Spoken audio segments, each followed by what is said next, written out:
అధ్యక్ష, మాట్లాడే అవకాశం ఇచ్చినందుకు మీకు ప్రత్యేకంగా ధన్యవాదాలు. పాయల్ శంకర్ గారు ఒక్క నిమిషం. ఫ్లోర్ లీడర్లకు 30 నిమిషాల టైం కేటాయించినాము. సాధారణ సభ్యులకు అందరికీ గౌరవ సభ్యులకు 5 నిమిషాలు. దయచేసి దీన్ని పాటించవలసిందిగా కోరుకుంటున్నాను. పాయల్ శంకర్ గారు. సార్ సార్ మా పార్టీ సమయంగా భావించి మాకు అరగంట సమయం ఇస్తేనే అది న్యాయం చేసినట్టు అవుతారు.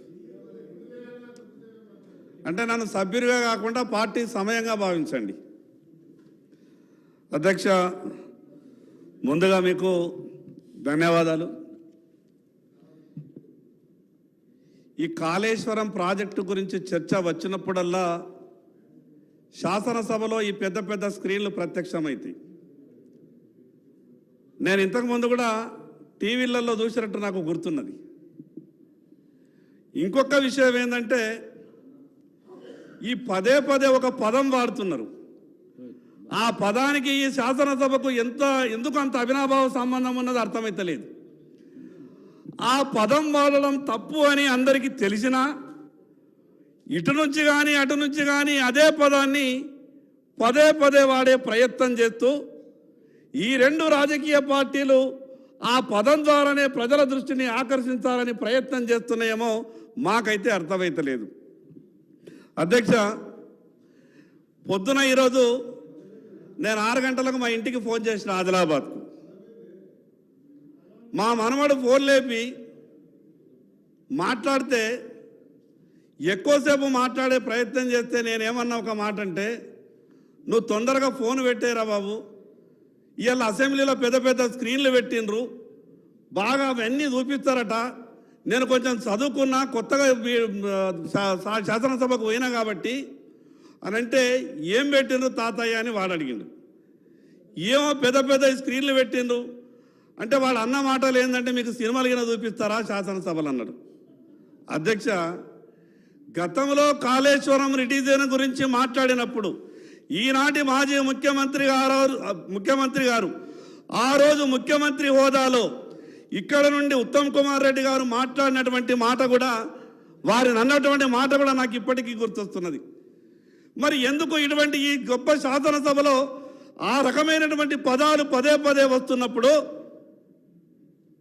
ఆ రకమైనటువంటి డబ్బులు కావాలని ఆదిలాబాద్ నుంచి అధికారులు హైదరాబాద్ ఉన్నటువంటి వీళ్లకు ఉత్తరాలు రాస్తే ల్యాండ్ ఎక్వేషన్కు 2019 నుండి చిల్లి గవ్వ కూడా రాలేదు. మరి అదే కాళేశ్వరం ప్రాజెక్టులో కాంట్రాక్టర్ల దృష్టి అంతా కూడా కాళేశ్వరం ప్రాజెక్టు ఖాయమైంది, అధికారుల దృష్టి అంతా కూడా కాళేశ్వరం ప్రాజెక్టుకి ఏమైంది. మిగతా వాళ్ళప్పుడు ఏమంటుండే, ఈ రాష్ట్రంలో ఎక్కడ పనులు చేసినా బిల్లులు రావు, కాళేశ్వరంలో పని చేస్తే మాత్రం బిల్లులు వారం రోజులు వస్తాయంటుండే. మరి ఎందుకు అంత గొప్ప ప్రేమ పుట్టింది? మరి అంత గొప్పగా మొత్తం నిధులన్నీ కూడా నీళ్ళలా కాళేశ్వరంలో పారించిండ్రు, లక్షల కోట్ల రూపాయలు ఖర్చు పెట్టిండ్రు. కానీ ఎక్కడా కూడా నిన్న సంబంధిత అధికారులు మీడియా ముందు చెప్తే వీళ్ళేం చెప్తారు, లక్షల ఎకరాల సాగు చేసినామని చెప్తారు. అధికారులు ఏం చెప్తున్నారు, 1,00,000 కోట్ల రూపాయలు ఖర్చు పెట్టి కేవలం 1,00,000 ఎకరాలు మాత్రమే సాగైందని చెప్తారు. అధ్యక్ష, ఇప్పటి వరకు వీళ్ళు మాట్లాడుకుంటే మేమేమనుకున్నామంటే, అధికార పక్షం ప్రధాన ప్రతిపక్షం కాబట్టి కొంత సమయం ఎక్కువించుకుంటారో మాట్లాడుకుంటారో అనుకుంటున్నాం. ఏ కాళేశ్వరం ప్రాజెక్ట్ అయితే కుంగిపోయిందని మొదలుగా తెలిసినటువంటి భారతీయ జనతా పార్టీ 2వ రోజే మేము అక్కడికి మేడిగడ్డ దగ్గరికి వెళ్ళి కుంగిన విషయాన్ని మా రాష్ట్ర పార్టీ అధ్యక్షుడు ప్రత్యక్షంగా చూసి వెంటనే కేంద్ర ప్రభుత్వానికి నేషనల్ డ్యామ్ సేఫ్టీ అథారిటీ వాళ్లకు ఉత్తరం రాస్తే 48 గంటల లోపల నేషనల్ డ్యామ్ సేఫ్టీ అథారిటీకి సంబంధించినటువంటి అధికారులంతా వచ్చారు. అక్కడ ఉన్నటువంటి మేడిగడ్డనంతా కూడా పరిశీలించారు. కావలసినటువంటి కాగితాలన్నీ ఆ రోజు టీఆర్ఎస్ పార్టీ ప్రభుత్వం అధికారంలో ఉండే వాళ్ళని నేషనల్ డ్యామ్ సేఫ్టీ అధికారులు కొన్ని పత్రాలు కావాలని అడిగినారు. ఆ ప్రభుత్వం పత్రాలు ఇవ్వలేదు అధ్యక్ష. పోనీ ఆ ప్రభుత్వం పత్రాలు ఇవ్వకుంటే ఇవ్వకపోయా, మరి కొత్తగా వచ్చినటువంటి కాంగ్రెస్ ప్రభుత్వం అయినా నేషనల్ డ్యామ్ సేఫ్టీ అథారిటీకి పత్రాలు ఇవ్వాలి కదా, వీళ్ళు కూడా ఇస్తలేరు అధ్యక్ష. గతంలో వాళ్ళు ఉండే పత్రాలు కావాలని నేషనల్ డ్యామ్ సేఫ్టీ. మంత్రి గారు.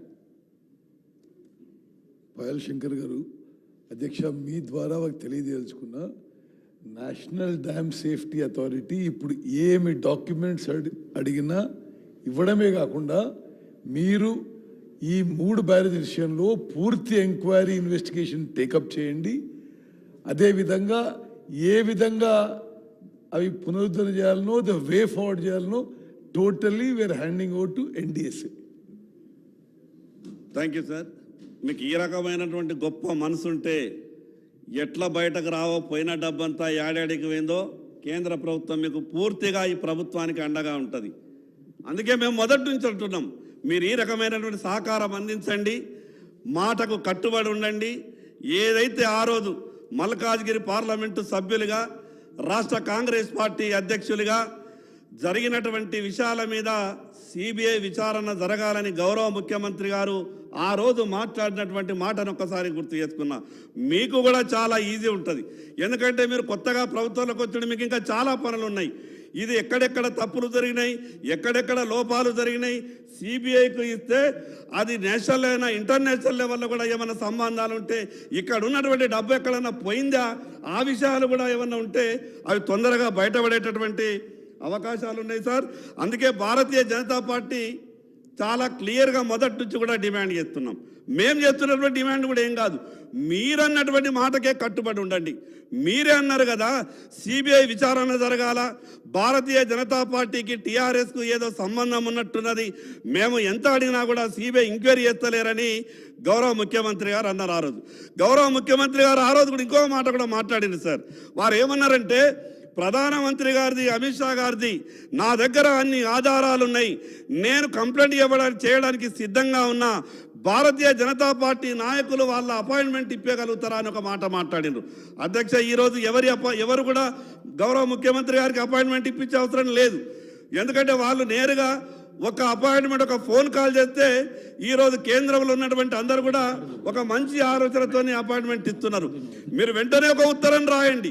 నిజంగా మీకు గతంలో చేసినటువంటి ప్రభుత్వం తప్పిదాలన్నీ కూడా బయటకు రావాలా, దాంట్లో ఉన్నటువంటి లోపాలన్నీ కూడా బయటకు రావాలా, జరిగినటువంటి అవినీతి అంతా కూడా బయటకు రావాలా, ఎవరెవరి పాత్ర ఎంతెంత ఉన్నదో మొత్తం తెలుసుకోవాలనంటే మీకు ఏమాత్రం కూడా చిత్తశుద్ధి ఉన్నా మీరు వెంటనే సిబిఐ ఎంక్వైరీకి ప్రభుత్వం ఉత్తరం రాయాల్సిందిగా మీ ద్వారా విజ్ఞప్తి చేస్తున్నా అధ్యక్ష. ఇంకో విషయం, కేవలం అవినీతి మీదనే కాదు, అసలు కాళేశ్వరం కార్పొరేషన్ మీద తెచ్చినటువంటి అప్పుల మీద కూడా చర్చ జరగాల.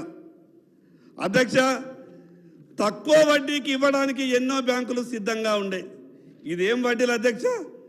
గౌరవ మంత్రి గారు మరి వడ్డీ పర్సెంట్ చూసిండో లేదో తెలియదు, కానీ ఈ వడ్డీ శాతం కూడా మామూలుగా లేదు అధ్యక్ష. ఈ రాష్ట్ర ఆర్థిక పరిస్థితిని చూస్తే రాబో రోజులలో ఎటువంటి పరిస్థితులు ఉంటాయని ఒక భయంగా అనిపిస్తున్నా అధ్యక్ష. ప్రజలు అధికారం ఇచ్చింది సరి అయిన పద్ధతిలో ప్రభుత్వాన్ని నడపమని, ప్రజలకు న్యాయం చేయమని, కేవలం రాష్ట్రాన్ని అప్పుల పాలు చేయమని ప్రజలు అధికారం ఇవ్వరు అధ్యక్ష. గత ప్రభుత్వం ఎఫ్ఆర్బిఎం మద్దతు ఇవ్వనటువంటి అనేక సందర్భాల్లో కార్పొరేషన్లను క్రియేట్ చేయడం, దాని ద్వారా బ్యాంకుల నుంచి అప్పులు తీసుకోవడం. అధ్యక్ష, నాకు ఒక విషయం తెలియక అడుగుతున్నా, ప్రభుత్వానికి అప్పు తీసుకునే శక్తి లేదు, కానీ కార్పొరేషన్లు అప్పు తీసుకుంటే గ్యారంటీ ఇచ్చేటటువంటి శక్తి ఉన్నది. ఎంత ఈ చట్టాలలో ఉన్నటువంటి కొన్ని లొసుగులను వాడుకొని ప్రభుత్వ ఖజానా ఖాళీగా ఉన్నదని ఎఫ్ఆర్బిఎం ద్వారా తెలిసినప్పుడు, ఎఫ్ఆర్బిఎం మద్దతు ఇవ్వనప్పుడు, ప్రతి విషయానికి అప్పు కావాలన్నప్పుడల్లా కార్పొరేషన్లను క్రియేట్ చేయడం, బ్యాంకుల దగ్గరికి వెళ్ళి అప్పులు తీసుకురావడం. అంటే కార్పొరేషన్లు కేవలం అప్పుల కొరకే ఉడతాయా? వాటి వ్యవహారం ముందు చెయ్యాలా. ఒక కార్పొరేషన్ క్రియేట్ అయిన తర్వాత 2 సంవత్సరాలు మినిమంగా లావాదేవీలు వ్యవహారాలు జరపాలా. కానీ ఏమీ లేదు అధ్యక్ష. అప్పు తీసుకోవాలనంటే కార్పొరేషన్లను వెంటనే క్రియేట్ చేయాలా, దానికి బ్యాంకుల ద్వారా అప్పులు తీసుకురావాలి. అధ్యక్ష, ఇన్ని అప్పులు, విపరీతమైనటువంటి వడ్డీలు, ఈరోజు రాష్ట్రం 7 లక్షల కోట్ల అప్పులు ఉన్నట్టు దాదాపు చెప్తున్నారు. ఒక 5-10 వేలు అటు ఇటు ఉండొచ్చు. 7 లక్షల కోట్ల అప్పులకు మినిమం 6% వడ్డీ పట్టుకున్నా కూడా ఒక 36-38 వేల కోట్ల వడ్డీ. తర్వాత ఈ రాష్ట్రంలో గొప్పగా డిజైన్ చేసినటువంటి అన్ని ప్రాజెక్టుల కరెంటు బిల్లులు 10 నుంచి 12 వేల కోట్లు వస్తాయని నిపుణులు చెప్తున్నారు. ఈ వడ్డీ ఇంతున్నది. తీసుకున్నటువంటి అప్పులో కొంత ఇన్స్టాల్మెంట్ కూడా కట్టేది అవసరం ఉంటుంది. మరి ఇంత ఎక్కడికి వెళ్ళి చేస్తారు అధ్యక్ష? వీళ్ళు కొత్తగా వచ్చినటువంటి ప్రభుత్వ హామీలు కూడా విపరీతమైనటువంటి హామీలు ఉన్నాయి. నేను కొత్తగా వచ్చిన ప్రభుత్వం తప్పు పట్టాలనో విమర్శించాలనో ఈ మాటలు మాట్లాడతలేను. కానీ రాష్ట్ర ప్రజలను కాంగ్రెస్ ప్రభుత్వం కూడా వాస్తవాలు చెప్పే ప్రయత్నం చెయ్యండి. ఎక్కువ రోజులు మీరు ఇట్లు విషయాన్ని గుంజుకుంటూ పోలేరు. ఈ రాష్ట్ర ఆర్థిక పరిస్థితి మీద ఎప్పుడో ఒకసారి మీరు చెప్పాల్సిన అవసరం వస్తుంది. రాష్ట్ర రాజకీయాలలో కూడా కొంత మార్పు రావాల్సినటువంటి అవసరం వస్తుంది. అధ్యక్ష, అధికారంలోకి రావడానికి అనేక రాజకీయ పార్టీలు అమలుకు సాధ్యం కానటువంటి హామీలు ఇస్తున్నాయి. ఖచ్చితంగా ఈ సభలో అటువంటి విషయం మీద చర్చ జరగాల. ఒకసారి గెలిస్తే చాలు, తర్వాత సంగతి తర్వాత అనే పరిస్థితులు వస్తున్నాయి. మరి ఈ రకంగా ప్రతి ఒక్కరు కూడా ఇదే వ్యవహారం చేసుకుంటూ పోతే ఈ రాష్ట్రాన్ని కాపాడే వ్యక్తులు ఎవరు? కేవలం 5 సంవత్సరాలు అధికారంలో ఉండడానికి, ఒకసారి గెలవడానికి మా నోటికి వచ్చినట్టు ఏమన్నా మాట్లాడతాం. గత పాలకులు అమలు చేసినరా, మేము అమలు చేయకుంటే ఏమవుతుందనే ధోరణి ఏదైతే ఉన్నదో దాంట్లో ఖచ్చితంగా మార్పు రావాలా. అధ్యక్ష, మార్పు ఇక్కడి నుండే మొదలు కావాలి. ఈ మార్పు ఇక్కడి నుండే మొదలు కావాలా. గతంలో టీఆర్ఎస్ పార్టీ చేసినటువంటి తప్పులను కాంగ్రెస్ పార్టీకి కూడా తెలుసు. మరి ఆ విధమైనటువంటి తప్పులను కాంగ్రెస్ పార్టీ కూడా పదే పదే చేస్తూ పోతే ప్రభుత్వాన్ని నడపడం కష్టమవుతుంది. అధ్యక్ష, ఈ రాష్ట్రం నడుస్తున్నది అన్న, ఒకటే నిమిషం అన్నా, ఈ రాష్ట్రం నడుస్తున్నది దేని మీద అధ్యక్ష?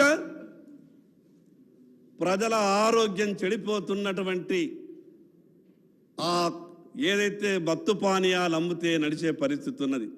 అధ్యక్ష, రేపు రాష్ట్రంలో ఉద్యమం వస్తే రాష్ట్ర ఆర్థిక పరిస్థితి పూరా అతలాకుతలమయ్యే పరిస్థితి ఉన్నది. అదేవిధంగా అధ్యక్ష, ఇంకా దేని మీద నడుస్తున్నది? మిగతా రాష్ట్రాలలో పెట్రోల్ డీజిల్ ధరలన్నీ కూడా తగ్గినాయి. పెట్రోల్ డీజిల్ ధరలని తగ్గాలని, లేదా భవిష్యత్తులో అవి కూడా జిఎస్టీలకు పోతే రాష్ట్రం జీతాలు కాదు కదా, 6 నెలలకు ఒకసారి కూడా జీతాలు ఇచ్చేటటువంటి పరిస్థితి ఉన్నది. అధ్యక్ష, వాస్తవాలు చర్చకు రావాలా. కేవలం రాజకీయ విమర్శలు చేసి ఒక రాజకీయ పార్టీని ఇంకో రాజకీయ పార్టీని తిట్టుకోవడానికే ఇది వేదిక చేసుకొని ఈ ట్రిక్స్తోనే రాజకీయాలు చేస్తూ సభలో ఇటువంటి వ్యవహారం జరిగితే తెలంగాణ రాష్ట్ర ప్రజల భవిష్యత్తు ఎప్పటికీ బాగుపడది. తెలంగాణ రాష్ట్రం వచ్చిన తర్వాత కూడా వాస్తవాలు సభలో చర్చ జరగాల. నేను ఒకటే విషయం ప్రభుత్వానికి విజ్ఞప్తి చేస్తున్న అధ్యక్ష, ప్రభుత్వం చాలా గొప్పగా చెప్పింది కాబట్టి మా అటువంటి ఆదిలాబాద్ జిల్లాకు గౌరవ ఇరిగేషన్ మంత్రి గారు సభలో ఉన్నారు కాబట్టి నాకు ఖచ్చితంగా కొంత నాకు మద్దతు ఇచ్చే విధంగా, నా మాటకు ఊరటనిచ్చే విధంగా జవాబు రావాలని కోరుకుంటున్నా. అధ్యక్ష, ఈ జిల్లాలో ఉన్నటువంటి ఏకైక ప్రాజెక్టు సార్, దాని మీద జిల్లాలో ఉన్నటువంటి ఆ ఏకైక ప్రాజెక్టు చూడడానికి స్మితా సబర్వాల్ గారు 2 సార్లు హెలికాప్టర్ పట్టుకొని వచ్చారు. హెలికాప్టర్ తిరిగినప్పుడల్లా మాకు అనిపిస్తుండే అయిపోతుందేమో, 2 నెలల నిధులు వస్తాయేమో. దాని తర్వాత సోమేష్ కుమార్ గారు హెలికాప్టర్ పట్టుకొని వస్తుండే, ఇంకా ఆశపడుతుండే. చీఫ్ సెక్రటరీ గారు వచ్చారంటే ఇంకేం కావాలా, అయిపోతుందేమో అనుకుంటుండే. మళ్ళీ 3వసారి ఈ నీళ్లకు సంబంధించిన నిపుణులు వస్తుండే, ఎవరు వచ్చినా హెలికాప్టర్ దిగలే అధ్యక్ష. మాకేమనిపించిందంటే ఆదిలాబాద్ నుంచి హైదరాబాద్కు 3.5 గంటల తోవ కారులో, కానీ అధికారులంతా హెలికాప్టర్లను వచ్చారు. ఆ అన్నిసార్లు వచ్చినటువంటి హెలికాప్టర్ ఖర్చు ఆ ప్రాజెక్టు గిన ఇస్తే ల్యాండ్ ఎక్వేషన్కు ఒక 25% డబ్బులు గిన ముట్టిపోతుండేనేమో. అన్నిసార్లు హెలికాప్టర్ తిరిగింది, కుర్చేసుకొని కట్టిస్తామన్నారు. 2017లోనే నీళ్ళు ఇస్తామన్నారు. 2024 అయింది, చుక్క నీరు రాలేదు అధ్యక్ష. ఇంకొక విషయం చెప్తా అధ్యక్ష, ఆ ప్రాజెక్టు సంవత్సరానికి 60 కోట్ల రూపాయల కరెంటు బిల్లు కట్టాలి. ఇది సాధ్యమవుతుంది అధ్యక్ష? 60 కోట్ల రూపాయల కరెంటు బిల్లు కట్టాల. కేవలం 100 కోట్ల రూపాయలు ఖర్చు పెట్టి అక్కడ సోలార్ ప్లాంట్ ఏర్పాటు చేస్తే ఆ ప్రాజెక్టుకు సరిపడ కరెంటు ఉత్పత్తే కాకుండా ఇంకో 100 కోట్ల రూపాయలు మెయింటెనెన్స్ కూడా ఆ ప్రాజెక్టుకు వస్తుండే. అటువంటి ఆలోచన ఏ లేదు అధ్యక్ష. ఈరోజు అక్కడ ఉన్నటువంటి ఆ కోర్టాచనాక అనే ప్రాజెక్టు ఈరోజు సగమే ఆగిపోయింది. మరి కొత్తగా వచ్చే ప్రభుత్వం దాన్ని పూర్తి చేయాలని కమిట్మెంట్ ఇవ్వాలి కదా. మాకు కావాల్సినవి 1000 కోట్లు అయితే పెట్టింది బడ్జెట్లో బహుశా 200 కోట్లే అనుకుంటా. నేను గౌరవ మంత్రివర్యులకు నా ఆదిలాబాద్ ప్రజల తరపున 2 చేతులు జోడించి విజ్ఞప్తి చేస్తున్నా, మీరు టీఆర్ఎస్ పార్టీ వాళ్ళ తీరు కాకుండా, ఎందుకంటే జలయజ్ఞంలో మొదలుపెట్టినటువంటి ప్రాజెక్టులను టీఆర్ఎస్ పార్టీలు ముట్టుకోలేదు, చాలా తెలివిపరులు. వాళ్ళు చేసిన ప్రాజెక్టుల్లో మాకేమొస్తాయి అనుకున్నారో ఏమో కానీ ఆ ప్రాజెక్టులకాయ వాళ్ళు కన్నెత్తి చూడలేదు. మరి మీరు కూడా టీఆర్ఎస్ పార్టీ మొదలుపెట్టినటువంటి టీఆర్ఎస్ ప్రభుత్వం మొదలుపెట్టేటువంటి మధ్యలో ఉన్నటువంటి ప్రాజెక్టులను గిన వాళ్ళు ఆలోచించినట్టే మీరు కూడా ఆలోచించి వాటిని కంప్లీట్ చేస్తే మా పరిస్థితి ఏంటిది? ఎందుకంటే మీకు ఒక రాష్ట్రమే కాదు, మీరు కూడా దేశాన్ని చూసుకోవాల్సి వస్తుంది. కాబట్టి ఉన్నటువంటి 2 రాష్ట్రాలలోనే అదొక పరిస్థితి ఉన్నది దేశంలో మొత్తం కింద. వాళ్ళు కనీసం రాష్ట్రంలో కింద మీద చేసుకుంటుండే, మీకున్న పరిస్థితి ఏంటంటే మీరు దేశంలో కూడా చూసుకోబడుతుంది. మీకున్న ఇబ్బంది దాన్ని మేము అర్థం చేసుకోగలుగుతాం. అందుకే అధ్యక్ష, ఈ ప్రభుత్వానికి ఏమాత్రం చిత్తశుద్ధి ఉన్నా ఒక ఉత్తరం ఈ ప్రభుత్వం తరపున కాళేశ్వరం మీద జరిగినటువంటి అవినీతినంతా కూడా సిబిఐ విచారణతోనే, సిబిఐ విచారిస్తేనే కానీ వాస్తవాలు బయటపడతాయి. కాబట్టి ప్రభుత్వం